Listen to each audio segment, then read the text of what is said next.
যুক্তরাষ্ট্রের ক্যালিফোর্নিয়ার প্রথমবারের মতো এমপক্স রোগী শনাক্ত হয়েছে।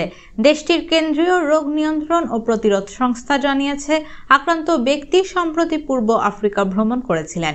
রোববার 17 নভেম্বর সংবাদ মাধ্যম ডয়েচে ভেলে এক প্রতিবেদনে জানিয়েছে, শনিবার প্রথমবারের মতো যুক্তরাষ্ট্রে এমপক্সের রোগী শনাক্ত হয়েছে। প্রতিবেদন থেকে জানা যায়, আক্রান্ত ওই ব্যক্তি বর্তমানে সুস্থ আছেন।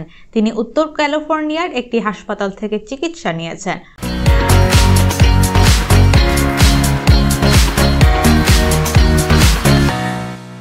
বর্তমানে তিনি নিজ বাড়িতে আলাদা রয়েছেন।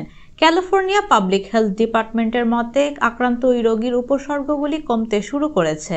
বর্তমানে তিনি জনস্বাস্থ্যের জন্য ঝুঁকিপূর্ণ নয়।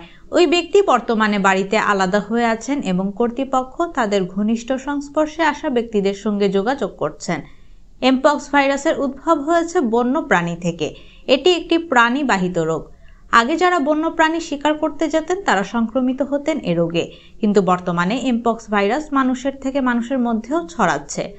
তার জন্য এর ঝুঁকিও বেড়ে গেছে। অন্তত সংক্রামক এ রোগ আগে মাঙ্কিপক্স নামে পরিচিত ছিল।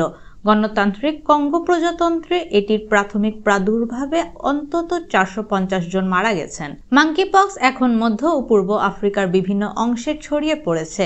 এ রোগের একটি নতুন ধরন যেভাবে দ্রুত ছড়িয়ে পড়ছে সে বিষয় এবং এর উচ্চ মৃত্যুহার নিয়ে বিজ্ঞানীরা উদ্বিগ্ন। বিশ্ব স্বাস্থ্য সংস্থার প্রধান তেদ্রোস আধানম বলেন, আফ্রিকা ও এর বাইরের দেশগুলোতে এমপক্স আরও ছড়িয়ে পড়ার আশঙ্কা খুবই উদ্বেগজনক। এ রোগের সংক্রমণ ছড়িয়ে পড়া ঠেকাতে ও মানুষের জীবন বাঁচাতে সমন্বিত আন্তর্জাতিক উদ্যোগ জরুরি।